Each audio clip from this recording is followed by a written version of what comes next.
Bonjour, mon nom est Maud Gagnon, je suis orthophoniste et candidate au doctorat. Je souhaite vous parler de comment vous pouvez aider votre enfant à développer ses habiletés, à exprimer ses besoins, de façon à ce qu'il devienne peu à peu plus autonome. Dans le cadre de mon doctorat, j'ai réalisé des groupes de discussion avec des intervenantes qui travaillent avec des élèves ayant une surdité au secondaire, dont des orthophonistes, des audiologistes, des interprètes. Un élément qui ressortait souvent des discussions, c'est qu'à l'adolescence, certains élèves ayant une surdité vont refuser certaines aides ou technologies qui pourtant étaient acceptées à l'école primaire. Par exemple, le port de l'appareil auditif ou bien le fait de rester plus longtemps pour terminer un examen à la fin des cours.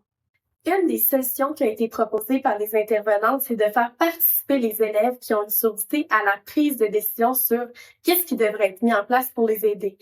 Par contre, c'est pas nécessairement facile pour tous les élèves de mentionner leurs forces, leurs défis et leurs besoins. Et ça, c'est une habileté qui peut se développer dès l'enfance et c'est pourquoi je vous partage aujourd'hui 3 pistes pour que vous, comme parents, vous puissiez mieux aider votre enfant à exprimer ses besoins. La première piste de solution, c'est d'aider votre enfant à mieux se connaître. Mieux connaître ses forces, mais aussi mieux connaître ses défis. À la maison, ce que vous pouvez faire, c'est souligner les forces de votre enfant et si jamais il a une tâche, quelque chose à faire de plus difficile, vous pouvez échanger de ça avec lui. Dans le contexte de rencontres avec des professionnels comme en orthophonie, surtout si votre enfant a l'âge d'aller à l'école, je vous invite à amener avec vous votre enfant lors des rencontres de bilan parce que c'est à ce moment-là que l'orthophoniste, par exemple, va parler des forces et des défis de votre enfant et ça va être une occasion pour votre enfant de pouvoir aussi poser des questions pour bien comprendre certaines informations et participer aux échanges.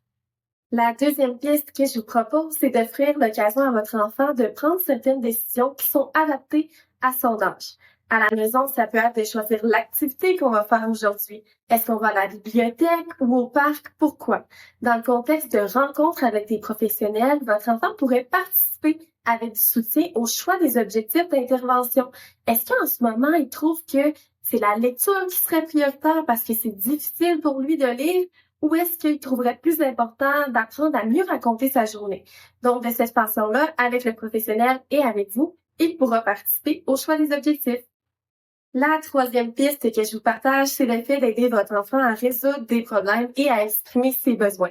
Si, par exemple, il vous partage que c'est vraiment difficile les travaux d'équipe à l'école, vous pourriez analyser la situation avec lui. Peut-être que c'est parce que le local est beaucoup trop bruyant et qu'il suffirait qu'il demande à son enseignant ou à son enseignante de travailler avec ses coéquipiers dans un local plus calme. Vous pourriez l'aider aussi à élaborer une façon de le demander à son enseignant ou à son enseignante. Pour conclure, pour aider votre enfant à éventuellement être en mesure de mentionner ses besoins à d'autres personnes, vous pouvez le faire en l'aidant à mieux se connaître, en lui offrant l'opportunité de prendre des décisions qui sont adaptées à son âge, mais aussi en soutenant dans le fait de résoudre des problèmes qui lui arrivent au quotidien et en l'aidant à élaborer une façon de mentionner ses besoins. Si jamais vous en sentez le besoin, n'hésitez pas à parler de ce sujet avec les intervenants ou les intervenantes qui sont autour de votre enfant et je vous remercie beaucoup de l'écoute de cette capsule vidéo.